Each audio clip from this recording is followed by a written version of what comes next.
સમગ્ર પુરુષોત્તમ માસ દરમિયાન મંદિર ખાતે બહેનો દ્વારા પૂજા અર્ચના ભજન કીર્તન અને સત્સંગના કાર્યક્રમો યોજાઈ રહ્યા છે.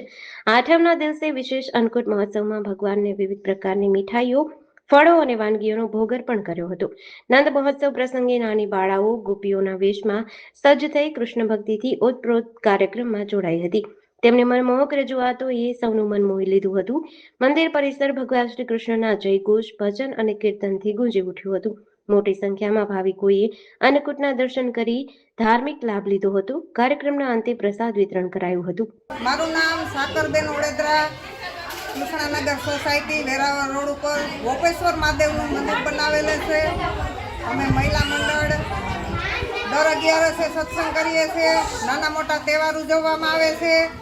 આવતી 13 તારીખને સોમવાર પ્રાણ પ્રતિષ્ઠાના 4 વર્ષ પૂરા થાય છે, તો પાટોત્સવ રાખેલે છે.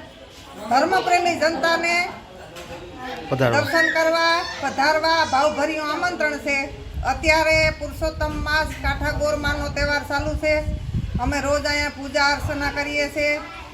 આજે આઠમના દિવસે નંદ ભયાનું આયોજન કરેલ છે, તો ભાવિ ભક્તોને દર્શન કરવા એક ફેરે અમારા કૃષ્ણનગર ગોપેશ્વર મહાદેવની મુલાકાત લેવા નમ્ર અપીલ છે. અમારે અહીંયા આખા વર્ષમાં સારા સારા કાર્ય તહેવારો ઉજવવામાં આવે છે. બટુક ભોજન થાય છે. આજે આઠમ છે એટલે અન્નકૂટ ધરાયો હતો ભગવાનને, અને નંદ ભયાનું આયોજન કરેલું હતું.